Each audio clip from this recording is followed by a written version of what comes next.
E aí, gente, como você está? Lembrando que os vídeos do Evangelho são gravados, tá? E são postados aqui no canal do YouTube diariamente, no horário de meio-dia, horário de Brasília, para que você acompanhe a leitura da palavra comigo. Estamos lendo o livro de Atos e hoje, capítulo 13, a partir do versículo 13. Senta aí, convida todo mundo e vamos ler. O tema é o discurso de Paulo na sinagoga de Antioquia da Pisídia, a oposição dos judeus. E partindo de Pafos, Paulo e os que estavam com ele chegaram a Perge, da Panfilha. Mas João, apartando-se deles, voltou para Jerusalém. E eles, saindo de Perge, chegaram a Antioquia da Pisídia e, entrando na sinagoga, no dia de sábado, assentaram-se. E depois da lição da lei e dos profetas, lhes mandaram dizer os principais da sinagoga: Varões e irmãos, se tendes alguma palavra de consolação para o povo, falai. E levantando-se Paulo, pedindo silêncio com a mão, disse: Varões israelitas, e os que temeis a Deus, ouvi. O Deus deste povo de Israel escolheu a nossos pais, exaltou o povo, sendo eles estrangeiros na terra do Egito, e com braço poderoso tirou dela, e suportou os seus costumes no deserto por espaço de quase 40 anos. E destruindo as 7 nações na terra de Canaã, deu-lhes por sorte a terra deles. E depois disto, por quase 450 anos, lhes deu juízes até o profeta Samuel. E depois pediram rei, e Deus lhes deu por 40 anos a Saul, filho de Quis, varão da tribo de Benjamim. E quando este foi retirado, lhes levantou como rei Davi, ao qual também deu testemunho e disse: Achei Davi, filho de Jessé, varão conforme o meu coração, que executará toda a minha vontade. Da descendência deste, conforme a promessa, levantou Deus a Jesus para Salvador de Israel, tendo primeiramente João, antes da vinda dele, pregado a todo o povo e de Israel o batismo do arrependimento.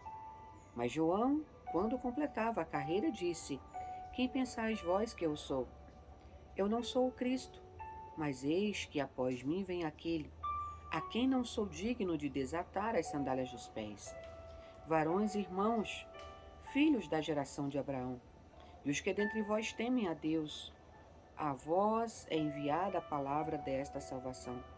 Por não terem conhecido a este e os que habitam em Jerusalém, e os seus príncipes ordenaram-no, cumprindo assim as vozes dos profetas que se leem todos os sábados. E embora não achassem alguma causa de morte, pediram a Pilatos que ele fosse morto.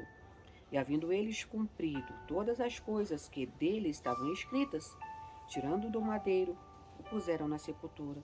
Mas Deus o ressuscitou dos mortos, e ele por muitos dias foi visto pelos que subiram com ele na Galiléia a Jerusalém, e são suas testemunhas para com o povo.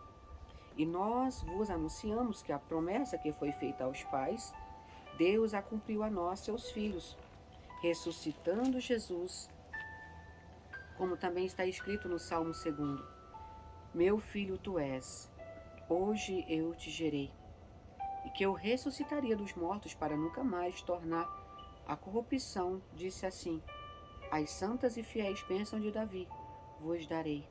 Pelo que também outro salmo diz: Não permitirás que o teu santo veja corrupção. Porque, na verdade, tendo Davi no seu tempo servido conforme a vontade de Deus, dormiu, e foi posto junto de seus pais e viu a corrupção. Mas aquele a quem Deus ressuscitou, nenhuma corrupção viu. Seja-vos, pois, notório, varões e irmãos, que por este se vos anuncia a remissão dos pecados. E de tudo que ele pela lei de Moisés não pudeste ser justificados. Por ele é justificado todo aquele que crê. Vede, pois, que não venha sobre vós o que está dito nos profetas. Vede, ó desprezadores, espantai-vos e desaparecei, porque opera uma obra em vossos dias, obra tal que não crereis, se alguém vos contar. E saídos os judeus da sinagoga, os gentios rogaram que no sábado seguinte lhe fossem ditas as mesmas coisas. E despedida a sinagoga, muito dos judeus e dos prosélitos religiosos seguiram Paulo e Barnabé, os quais, falando-lhes, os exortavam a que permanecessem na graça de Deus.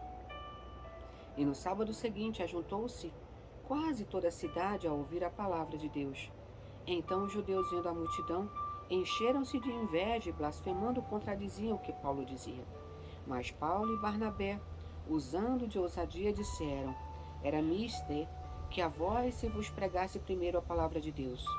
Mas visto que a rejeitais e vos não julgais dignos da vida eterna, eis que nos voltamos para os gentios, porque o Senhor assim lo mandou. Eu te pus para a luz dos gentios, para que sejas de salvação até os confins da terra. E os gentios, ouvindo isso, alegraram-se e glorificavam na palavra do Senhor. E creram todos quantos estavam ordenados para a vida eterna. E a palavra do Senhor se divulgava por toda aquela província. Mas os judeus incitaram algumas mulheres religiosas e honestas. E os principais da cidade levantaram perseguição contra Paulo e Barnabé e os lançaram fora dos seus limites. Sacudindo, porém, contra eles o pó dos pés, partiram para Icônio. E os discípulos estavam cheios de alegria e do Espírito Santo. Que história, hein, gente? O discurso de Paulo na sinagoga. Paulo vai falar ali, eu tentar explicar para o povo, sobre o chamado de Jesus na vida dos discípulos, sobre como as pessoas deviam se comportar. Ele vai contar uma história de desde antes, quando o povo tinha tudo, e vai pedir um rei. Deus levanta Saul, depois dele levanta Davi. Nós nunca estamos conformados com o que temos, né? Sempre queremos algo mais. Mas Paulo também vai explicar, olha, Jesus veio para pregar a palavra do Pai aqui na terra e os judeus mataram ele. Ele não fez nada, mesmo assim foi crucificado. E acontece que nesses dias nós continuamos rejeitando a palavra, continuamos matando Jesus. Cada atitude que nós fazemos representa exatamente quem nós somos diante dele. Então vamos usar a nossa consciência e se dissermos que servimos a Deus, vamos fazer tal coisa de maneira que aqueles que estão ao nosso redor e que o próprio Senhor, quando olhar para nós, possa perceber isso. Deus te abençoe.